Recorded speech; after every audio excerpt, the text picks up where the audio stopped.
move to the next important discussion on paper, gold, silver, this segment has been a lot of positive actions of late. To chair this session, may I invite Mr. Bhargav Vaidya from BN Vaidya and Associates. A very huge round of applause for him. Joining him in the panel here are Ms. Anika Agarwal, MMTC PAM, Ms. Renisha Chenani, Augmont Gold for All, and Mr. Keyur Shah from Muthoot Papachan Group. I would request all the panelists to kindly come on stage. Also joining us virtually, Mr. Gaurav Mathur from Safe Gold and Mr. Vikram Dhawan from Nippon Life India. Good afternoon, everyone. I think nobody knows this industry as much as Vikram does. We learned a lot from him during his NM Rothschild days, and he always likes to be where you are on the top. Maybe now he has, which is a small part of his portfolio, gold ETF. He has the best, and very few people may know that due to the industry he had helped survive one of the oldest gold refineries of this country. Anyway, I am a bit confused, Mr. Srivastava, because your first mail said one topic, you announced other topic, and what is printed is slightly different. But let me read it. It is paper gold, digital gold silver, but I presume it is paper gold and silver, digital gold and silver, and strategies to advance the market. Okay, so let's take all this together, because strategies to advance the market perhaps is the only thing which has not been discussed. Of course, the spot exchanges and the other exchanges are one of the biggest, but let me just try to list down what I understand it is, and then we'll have comments from the expert panel on screen and who are present here. To me, if I am to list out on paper products, I look at paper gold and silver debentures. Many people here, their companies were among the first to issue gold debentures and everything. How much they want to comment now is different. But at present, lease rates, internationally in interest rates, which have been in negative territory for a long time, and international exchange being open, and we are having a organized free trade zone, this may be interesting. Then, for some time in the financial market, we have seen perpetual bonds. So maybe many jewelers can look at it, that they can issue perpetual bonds or debentures in gold and silver. And why non-redeemable in that is required is the stock is never going to go down. So redeeming it may be a big problem. So I thought of perpetual bond or debentures. Something which I think has been very, very popular and in thing to be discussed everywhere is digital gold and silver. Of course, the present size may be different, but the potential is the largest. And in COVID time, one thing I learned, we used to say for last 25 years that gold is very liquid. If you want to sell in middle of the night also, you can go to your friendly jeweler, hometown jeweler, and he will buy it.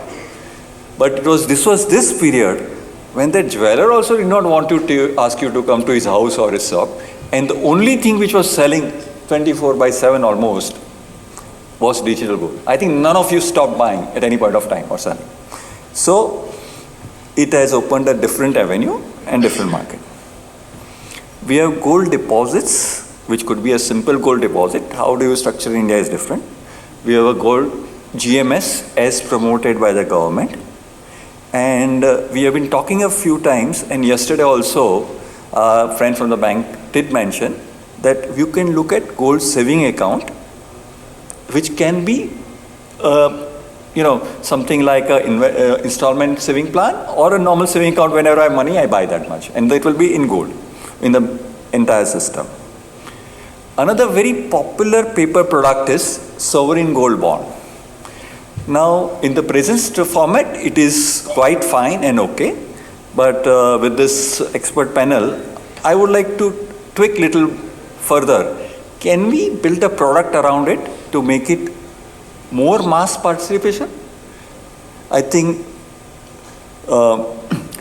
in what you can say wholesale sector, the product is directly there, it is there. But if you look at Indian masses, they may not be easily able to subscribe to it. So can we have something ringed around it? Maybe interest rate returns would be different and whatever it is. Or it is not workable, let's see. Looking at what silver has been, I think if I look at last few years, more than 50% of the time, I have seen it in negative territory, the lease rates. Do we have a market for silver deposits? I think we had a presentation yesterday that we will become a very large silver producer, and we do have a large underground stock of silver. And as some of the participants yesterday mentioned, that yes, people have been buying silver at time in expectation that it will go very high, and then they are not sure when to sell, and it is a very difficult task. So maybe a silver deposit or prep product can help. Then I would like to understand from all of you what is your views. Most of the products at present which we have, including digital gold, are individual to individual, and they are direct relationship with the investors. Do you think we need a regulated structure? Is this to be a self-regulated body, or we need a government regulator or regulated? And even if it is an unregulated product at present, do we follow a particular guideline, and which will be the good for the industry? Yes, and what strategies you should take for masses and what for B2B large investors? So this, and so much I've learned about the international exchange in last 2 days. I have just read one line. Have we to start targeting our product to the international investor also? You know, banks have been targeting FCNRB deposit in everybody and very good returns because we give the best returns. But if we look at the gold deposits, if a dollar deposit they are making money in India, in gold deposits perhaps they will be making much more money in India. Do we target them? Or all your retail products, have you targeted anybody or targeted the international market? Because if I am in any of the Middle East countries or in Europe and I want to make a small investment of $100, $200, I don't know if I have a product. While all of you are doing much less than that. Look, with this background, let's have a small comment from everyone, and from, I think, with the time of experience in the market, I'll request Vikram to start. Thank you very much for such a generous, welcome, and I thank IGC and the organizers for inviting me for this conference, and a great pleasure to be here.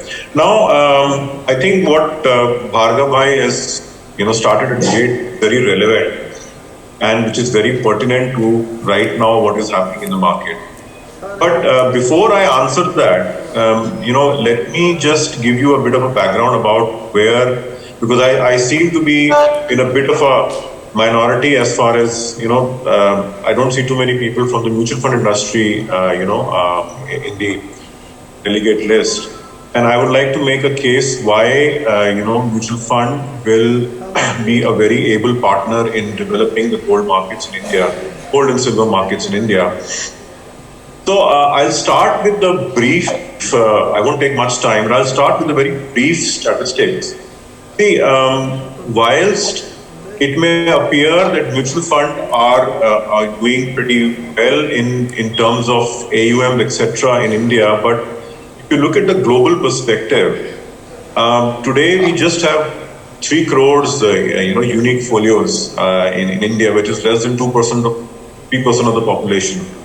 In terms of GDP, the penetration is just about 12 to 15%. Now compare it to the penetration globally, especially to the Western countries. We are talking about a global penetration of about 60 to 80%. So we have not even actually started a journey as far as the mutual funds are concerned. And there is a 4 to 5x upside as far as the mutual fund is concerned. And this is more from the point of view of gold funds.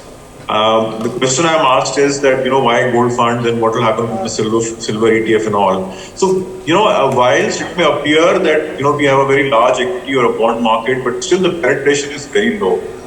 And the journey has started. The industry has, identified the challenges some years back, and there's a collective effort to ensure that we complete this journey in as fast as possible time. And which will not only show on the equity and debt side, but it will also show on the commodity side. You'll see the AUMs of gold, silver, and whatever else is permitted, the precious metal space, will keep on going up. So that is where we are as far as the mutual funds are concerned. Now, with regards to investment into products other than physical gold, well, the mandate for the mutual fund is to provide investors safety, security, and liquidity. Any product which doesn't have a direct connection to physical gold or physical silver dilutes it. Now, whilst we're very happy to look at such products to provide the underlying for such product, if any of you are trying to bring those products which are very welcome, we'll be very happy if the underlying is the ETF units of Nippon Silver or Gold Fund. But I think from the mutual fund point of view, the regulations are very clear that our mandate is not so much to provide, the derivatives of the actual product, but yes, we can, be the underlying for that. So that is, what I would like to say as of now. Yeah, I will come back to you. Keyur, I will like you to react on whichever points is my limited ability I may mention. Sure. Thank you so much, everybody. Thanks, IGC, for inviting me. Now, see, I represent Muthoot Papachan Group, and we deal with the mass customers. My view strongly, see, in India, if any product has to work, it needs to be adopted or made easy for the mass public to adopt it, which is where I would focus my 1 or 2 minutes on. So, for example, digital gold. I think this is the most democratic product which we could have in the market. Why? With the consumer can buy, sell in the lowest ticket size, redeem it anytime, but there has to be elements of credible physical redemption, because that is where the masses, they're used to purchasing in India for cultural reasons, physical gold. But here, as Bhargav, you mentioned about regulation, yeah, SEBI has, nudged NSE, BSE, to stop selling, or telling their wealth advisors, brokers to stop selling it. And it's a welcome thing, because I think there should be a regulation to come in which will benefit all of us. Now, we've also in Muthoot launched digital gold. We've not yet advertised it or done any PR. But our experiences has been, we want to make digital gold much more mass driven. So assisted digital model is also which is working very well through our branches. So I would recommend, at least for this product to become really big, it needs to percolate down. There are these regulation issues, but can we, like most other industries, and even in our gold industry in certain sectors, can some credible digital gold players come together and create a self-regulation list? All of us follow that. That gives a lot more confidence to the regulators, SEBI, RBI, but also gives us a better way to fast track this. Otherwise, one find is suddenly there'll be something and we all have to stop it, which will not be fair to the common people, especially those who are genuinely saving in it. And I've always said, any paper product, say ETF is there, sovereign gold bond as you mentioned, all of them have to imitate the existing cultural reasons and the behavior how the masses are buying. So there I would say, so for example, gold ETFs is still not reachable to most of the people in India. Can the ticket size be lowered or something else be done? Or can the sovereign bonds or gold ETFs, can there be a way where it can be sold by the end face to the customers, which are jewelers or gold loan NBFCs like us, where we should be allowed, you'll get a lot more subscription to it. Only if it becomes mass and things work. Otherwise, what will happen, a lot of paper gold products remain limited to the top cream and it does not percolate down. Then it is not truly digitizing the entire sector. So these are my initial comments. Gaurav, I'd like you to comment, and if possible, I would like you to react. Is your product available to international market, or do you think this product, you may not say about your product, but generally it should be available to international investors also? Gaurav, your comments on all the products. So Bhargav, thank you for having me on the panel. To answer your second question first, to the best of my knowledge, there is no digital gold player that sells their products to non-Indian investors. I think they have a bunch of, I'd say, regulatory grey areas related to FEMA and whether outsiders can buy taking deliveries. So I think most people have just taken a more conservative approach and said, look, we'll sell it only to Indian residents, and in most cases we can get a PAN card and local KYC. There is a huge market and a huge potential for exactly like you mentioned, selling to NRIs, selling to other overseas players. But I think everyone is waiting for regulatory clarity before you go down that path. In terms of the more general comments, I completely echo Keyur's comments. There are two things. I think one is what is clear is that as an industry gets scale, we're still a very small, I'd say digital gold specifically, and paper gold or say non-immediate physical delivery of gold is still overall, I'd say less than 15% of the overall gold market. And that's you put everything, ETF, digital gold, sovereign gold bonds, all of that put together, it will still be a relatively small share of the overall demand for gold in India. And just in terms of KYC, transparency, quality assurance, getting organized sources and I'd say regulated sources of supply for the Indian consumer, including the common man, is a general better goal to aspire to. Now, we've seen clearly that the regulators are not comfortable with products growing beyond a certain scale, not being regulated. I think it's incumbent on us as an industry to, first step is of course self-regulation, but I think second step is to go and be formally regulated sort of as an overall industry by the government.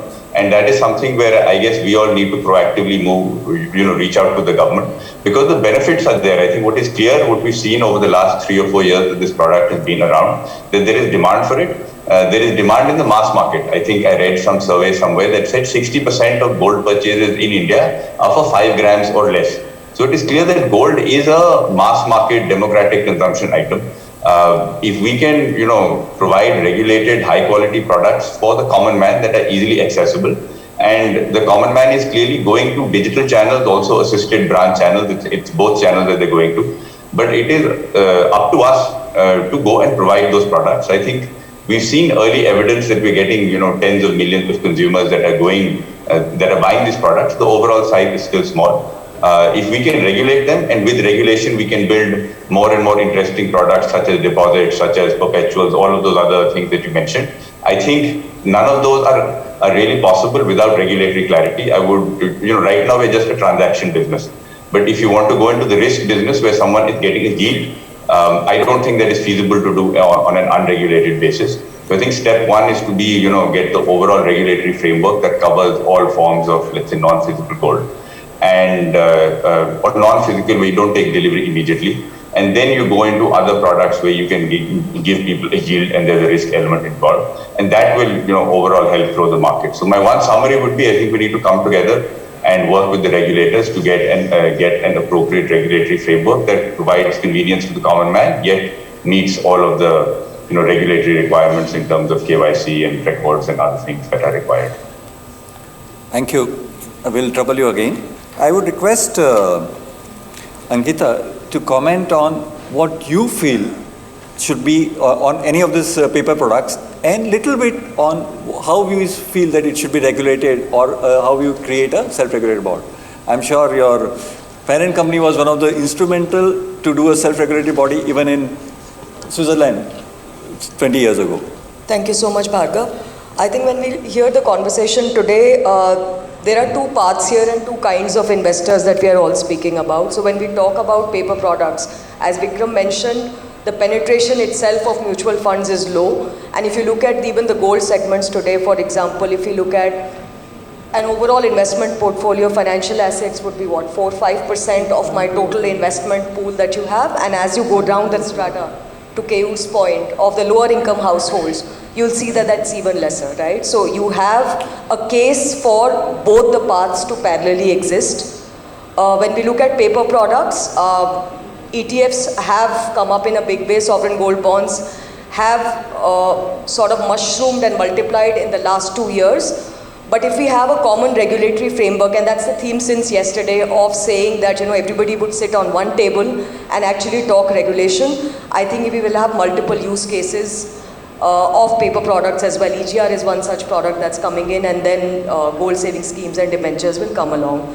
But when we come to the other part, which is the segment where digital gold operates largely, I think we are talking of the regular middle class and lower middle class households who are investing in gold in small ticket sizes, and as Gaurav said, the grammage itself is low, right? So for that segment actually to invest in gold, there are products, the product use cases on digital gold can multiply only when we have again a common language, because what's also important is what's the distribution framework today. So today, most of the digital gold players today, we are operating with fintech companies in absence of regulation. But imagine when the financial institutions pick this up, when it's regulated, when banks pick this up in a big way, that's when the product will get really democratized and all these use cases can come along. So I think we'll have to take parallel paths on both, but on both we need a clear regulatory guidance for us to move forward. Okay, I'll just trouble you after Reshma has her word. She always, the Augment Group always has the last word on everything. You are one of the largest authorized participants in almost all the ETFs, also very active in digital. I think you are active in digital, gold and silver both. So you may make your comments on everything, and I would like you to spend at least 1 minute on your views on silver ETF. Thanks, Bhargav sir, and thanks IGC for inviting me. Talking about silver ETF, digital gold, first I would throw some light on what is driving this market. So the growth in working age population and participation in labor force has led to increase in gold demand, particularly the paper gold products and digital gold. And as you can see that unlike many other countries, India has very less or young population compared to other countries. And as per the United Nations population prospects, median age Indian population is around 27 and expected to remain below 35 for next 1 decade. As per the World Bank numbers, in 1960 only 19% of the population was living in cities, and now this has doubled to 34%. Talking about income, we have seen that as per the Economic Survey 2020-21, the per capita income in 1990s, it was around 7,000 rupees, and now this has grown to rupees 1.34 lakhs in FY20. So there is almost 10% CAGR increase in income of Indians, and as per the WGC estimates, with 1% increase in income, there is 0.9% increase in gold demand. So if you go by this formula, in coming years, our incomes are likely to rise by 10% and gold demand will rise by 9%. So rising income is the main leading driver for gold products, may it be paper gold products or digital gold going forward. So as Indians would become more urbanized, economic expansion will be there, and gradually we'll see earnings will increase, spending will increase, and demand for paper gold products and digital gold will increase. Talking about silver ETFs, as sir was asking, if you look at the silver markets, total silver produced each year in the world is around 1 billion ounces. Total gold produced in a year is around 120 million ounces. And if you look at the world ETF holdings of gold and silver, for gold holdings, it is around I suppose 100 million ounces, and for silver we have 900 million ounces. So which shows that silver market is 8 times or 9 times bigger than the gold market, in production and also in the ETF terms. So when ETFs come to India, as we know that currently we do not have anything, any option to invest in ETF, only future and options are there. So it doesn't find much place in our portfolio because of the storage and security purposes.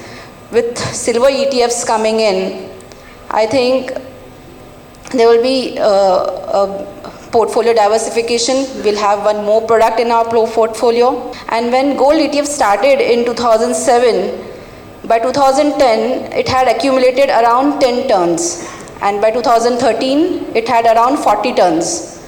So next 3-4 years, if we look at silver ETFs, I'm expecting we'll have similarly 8 to 9 times more market than gold.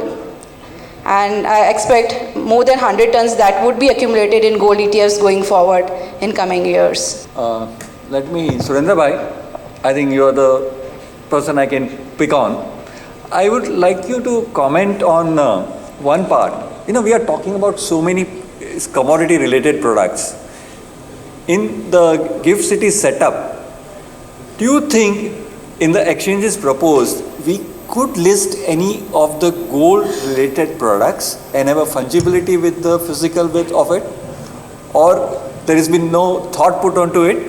Because this may be very interesting for an international investor also. Or what's your comment? Very interesting question, Bhargav Bhai. I think Bhargav Bhai, still we are in the first league of getting into GIFT City. You always know that I trouble you little bit. No, that's true, but it's a great idea. We should look at various financial product, because when I heard the speech yesterday of chairperson of IFSCA, he used the word financialization multiple times, and today morning when Sundarashan sir's speech also, he also spoke about the financialization of the commodity market and specifically gold market.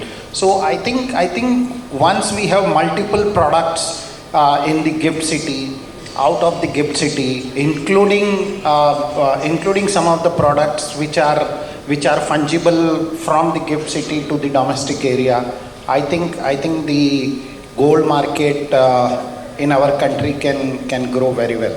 Also the foreign participation, the foreign direct investment, the foreign banks would love to invest in India if the market is growing or has or is already grown up.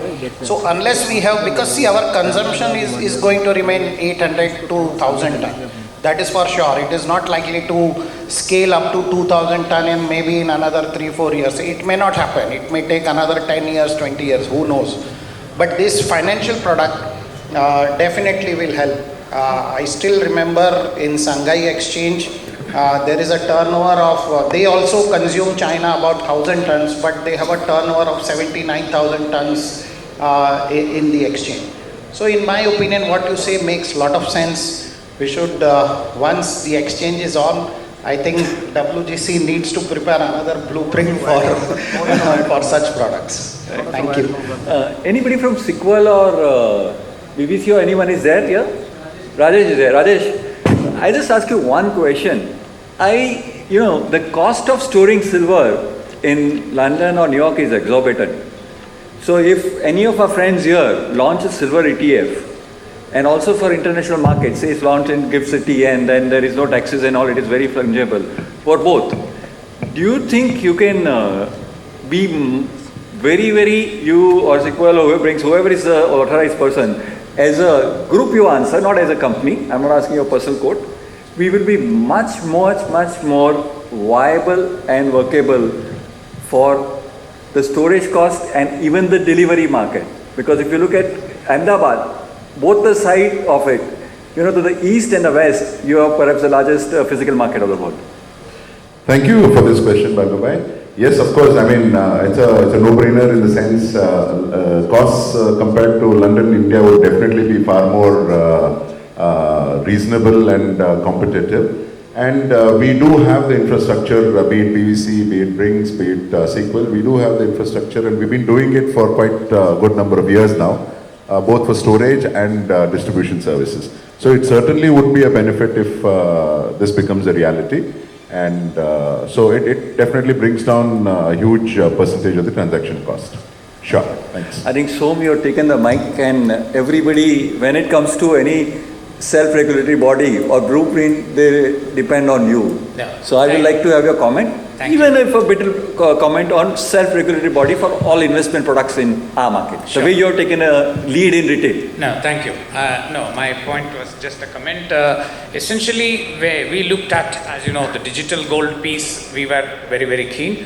But very important is even mutual fund, ETFs in India have to grow. I mean, rightly pointed out, 100 million ounces, 3,800 tons is the total amount of AUM in the global ETFs. India is still a very small piece, but we have to first find a way of clearly incentivizing mutual ETFs in gold.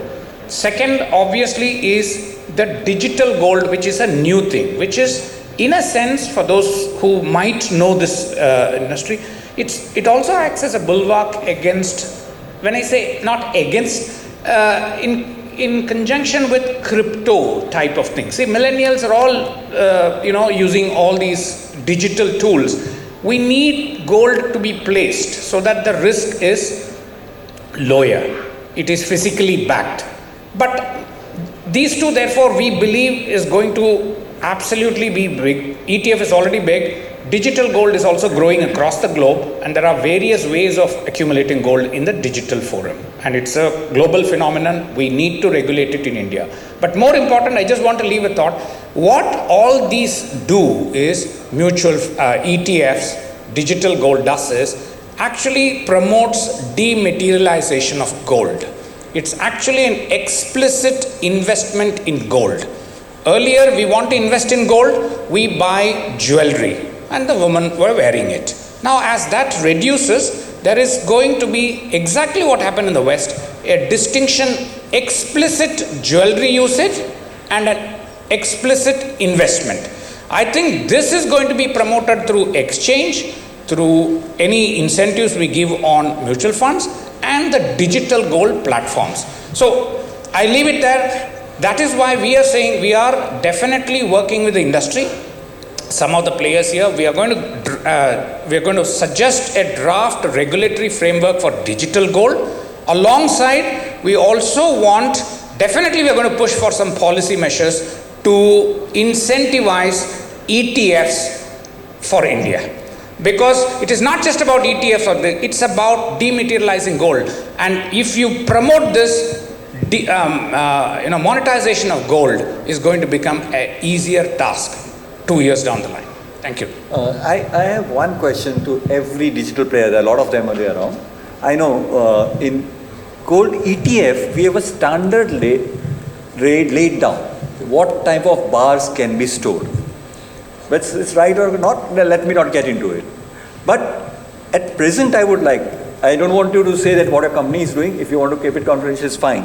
What is your view that should we have a standard, what type of gold it should be? It should be India good delivery, it should be London good delivery, or there should be a transparency what gold it is. And of course, as I heard yesterday, a lot of two basic things, whether you want to be more environment friendly or you want to be very sure in your sourcing. These two things are the thing. Do you have, or you suggest there should be some standardization so that fungibility and the respect further down is much easier? Anybody of you can start commenting. Keyur, you want to comment first? Standardization should be there. Fungibility also should be there.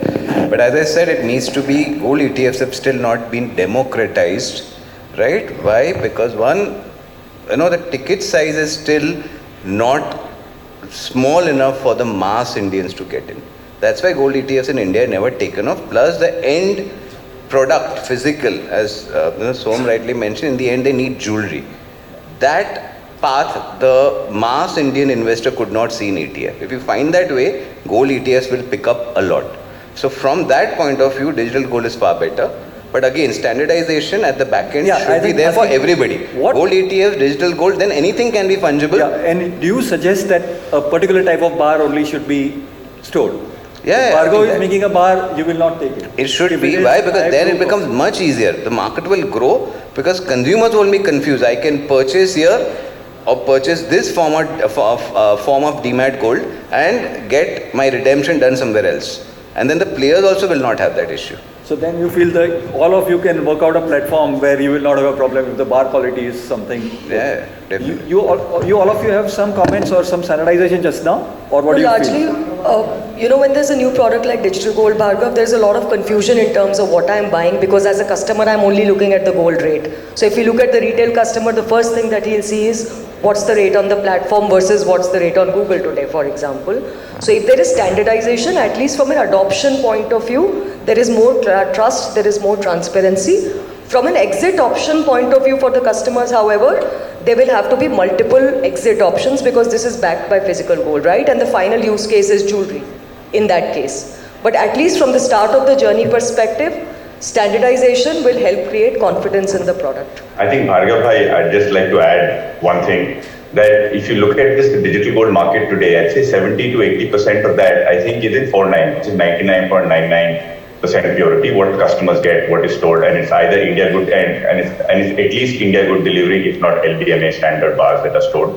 So I would argue that today digital gold, when you ask for physical delivery for what is stored, is of the highest quality that is available because 4.9 is not the market standard elsewhere.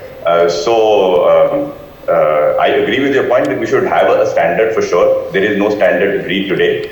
But despite that, the vast majority of customers are getting the absolute highest purity of gold that is available. And it's also guaranteed for no minimum deviation. So there's zero negative tolerance for weight or purity, things like that. So I think the industry has, done well. But your point is completely valid, and it ties in with the earlier discussions on a regulatory platform, whether it's self-regulated or it's government-regulated, that we need to have standards and make sure that the high quality and the high product standards are maintained across as the industry grows. So I think if you have anything else to add? Yeah. So, as per the WGC survey, they said that 61% Indians don't invest in digital products or paper products. It is because they don't have trust, and 65% believe that education is a problem. So to remove this barrier, yes, we should definitely have a common India goods standard bars, and to bring more trust in the system and to promote digital gold or paper gold products, we as an industry should do something to bring up this. And so all of you also suggest that there should be a traceability right from the refinery, and are very, very confident about your product which you are selling. I think everybody is on the same level. So, but what I was trying to say, why we need to document it a little bit more is, in this product at present, there will be 5-6 very, very strict, very compliant players.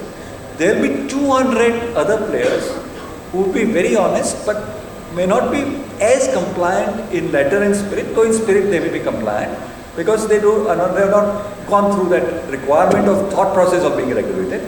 But there could be 5 players which are not very, very honest. And this should not, as we say, when you add milk and poison, it doesn't make poison milky. Milk gets poison. So we have to be very careful in our paperwork. Those who follow this, I am safe. Those who don't follow, well, it's not there. Let's give them a time so everything goes right. Now, as being a chartered accountant and taxation being one of my things, I think I would like to, all this to comment. Do you feel there should be some sort of a taxation relief or a different type of taxation when you are in a transparent product like digital gold or a transparent paper investment? A lot of things, Somesh said for gold ETF, yes, there is incentive, but don't you think the same should be given to all other products, including digital gold? Gaurav, I'd like you to comment first. So, Bhargav, I think you touched upon a topic that we've discussed many times, and we all know that the single biggest, I'd say, challenge faced by the digital gold industry is the taxation treatment when you buy and sell, or at least perception-wise. my personal view is that once the electronic gold receipt regulations get sorted out, ultimately most people will have to transition to offering some kind of electronic gold receipt, which will sort out the taxation. I don't think there is an easy solution to taxation, and it's not fair, honestly. Each industry would like to get special treatment, special exemption, make that product more attractive. But honestly, I don't see the logic for the government to agree to giving special treatment to any one particular industry. Something like the EGR is probably the best alternative that we have. And if you ask me, EGR is in process as and when it comes out. If the taxation treatment is, treated as a security, whether you're an ETF, whether you're a digital gold player, every paper gold instrument of some sort will have to have the EGR at its base, because that will ultimately be the most attractive product for every consumer. And all of us will have to figure out how to transition our product and our technology platforms to use EGRs. Thank you for your approach. It's very nice to hear that I don't need any special treatment. But let me just reshare with you that in gold ETF, it is classified as a financial product. It is classified as a debt instrument. So there is no STT. And there is no loss of GST as long as it is within the ETF rule. So they worked out very good presentation. The bond scheme or benchmarking, whatever you want to call it, and it's still there. Everybody is working. One more thing which Kodari ji has come in, let me just break his brain. Kodari ji, you have been going around Gift City and around the world and everything, and I think you were the first person who even planned a gold dimension. If that market grows, or all this gold ETF and digital gold players come out with a lease product against proper collateralization or bank guarantee, do you think our market will like it? You will be ready to take it? You will like to take a perpetual bond or something? Yeah, I think the second next step after the, अगर इसके बाद में जो launch होने के बाद में, फिर इसके बाद में EGR जो आ रही है भार्गव भाई, the instruments comes later on, तो EGR स्पॉट एक्सचेंज आने के बाद में धीरे धीरे हर instrument, each and every government insurance और अपना ये फंड है इनका, जो भी फंड होगा उसके बाद में ये सभी इन्वेस्टमेंट चालू हो जाएंगे, the debentures in everything on the process. तो next one step by step, once एक बार इनको एसेट क्लास में गोल्ड को ले लिया, इसके बाद में जितने भी रिलेटेड प्रोडक्ट वर्ल्ड वाइड है वो सब इसके अंदर आ जाएंगे. इवन डिबेंचर्स बोलो आप, हर चीज़ में गोल्ड रिलेटेड प्रोडक्ट आ जाएंगे. आई थिंक विक्रम भाई आपका काम काफ़ी बढ़ा रहे हैं, हर एक प्रोडक्ट को आपको परेशान करने आ जाएंगे. विक्रम भाई, let me ask you that आपके पास compare to digital gold just now सबसे ज़्यादा गोल्ड रहेगा, तो एक गवर्नमेंट का आउटलुक था कि डेट स्टॉक कम हुए, तो आपको लगता है कि ये इंडस्ट्री को एक्टिवली उसको लीज करना चाहिए directly through any of the SEBI clear mechanism और through the exchange mechanism, which is more like lending borrowing mechanism, which is there for stock? Do you think that sort of a structure works in ETF? Yeah, sure, absolutely. See, Bhargav bhai, एक चीज उसमें और है, एक product, there's one more product which perhaps we don't talk about much. There is a gold saving products, जिसका underlying जो है वो gold ETF है. उसमें भी हमारा कुछ AUM 1,500 crore के आसपास है. It's not as big as the ETF, but I think to investors who are looking to invest into gold in SIP or systematic form. So actually, it is not increasing the AUM of the gold saving product. It's not increasing the physical gold. Although the underlying ETF is again, I would not like to call ETF a paper gold because it is 100% backed by physical gold. The mandate given to us by SEBI is that every rupee that we take from the investor, it has to be backed by physical gold of bars of highest quality. And secondly, एक चीज मैं जो बताना चाहूँगा, I think probably this is something more of a suggestion to my digital friends that you have to see the regulatory legacy in the country today. आज की तारीख में Indian gold ETFs are the only ETFs in the world which are subject to multiple regulations. For instance, अगर आप overseas gold ETF में invest करेंगे, only the fund house will be regulated by the regulator, directly regulated by the regulator. The custodian is not directly regulated. Authorized participants may or may not be regulated by the regulator. But in case of India, RBI not only regulates and holds responsible the fund house for the money collected to buy gold, but it also holds responsible the custodians with a multiple regulation. There is a double regulation. It ensures कि इतने checks and balances हैं, और I don't need to tell that how strict and how onerous the audits are, that it is not an option for us. It's no longer providing safety security is no longer an option for us. So that is one thing. Now, if we are leasing the gold, if it is lent to AAA rated banks like SBI or even RBI if they want to borrow gold or whatever for that reason, अगर वो उस तरह की rating में अगर gold land होता है, I think it is not diluting see why people buy gold. People buy gold because it's very liquid. Not many people know outside the purview of bullion industry that gold जो है, it is as liquid, if not more liquid than the leading stock exchange, चाहे वो S&P 500 हो या Nifty हो, उससे ज़्यादा liquid है. Plus gold, the reason why central banks buy gold, why institutions buy gold, it doesn't come with credit risk. And as you rightly mentioned, जब interest rate nominal and real negative में है, तो आप क्यों credit risk लोगे? You are actually paying money to take credit risk. You would rather buy gold. So it's a debate. Now when we go to the investors, we say that अगर हमारा AUM, अगर आप gold खरीदते हैं, अगर आप 100 रुपए का भी gold खरीदते हैं, तो 100 रुपए में आपका physically back है वो. So now it is a debate. How important is the credit risk for the Indian investors? That is something that we need to discuss. So I don't have the answer to it. It can be, at least some part can be lent to, the banking industry, which is of high rating. But I will be against, lending a very large part of it. The majority of money should be backed by physical gold. That's my view. एक आपने जो पहले question पूछा था उसका मैं answer देता हूँ, जो सॉवरेन गोल्ड बॉन्ड का क्या प्रोडक्ट हो सकता है. So I think sovereign gold bond by definition are government securities.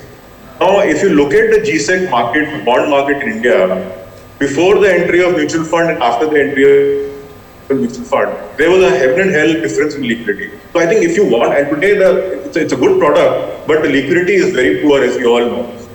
Now, if you want to increase the liquidity in this product, you will have to allow institutions like banks or mutual funds to be to offer products. I'm sure a lot of mutual funds, especially us, will be very happy to look at product, open-ended, closed-ended, whatever it is, FMP, etc. But I think if you really want this market to grow and become liquid, you will have to allow larger players, and that will add another dimension to the gold market.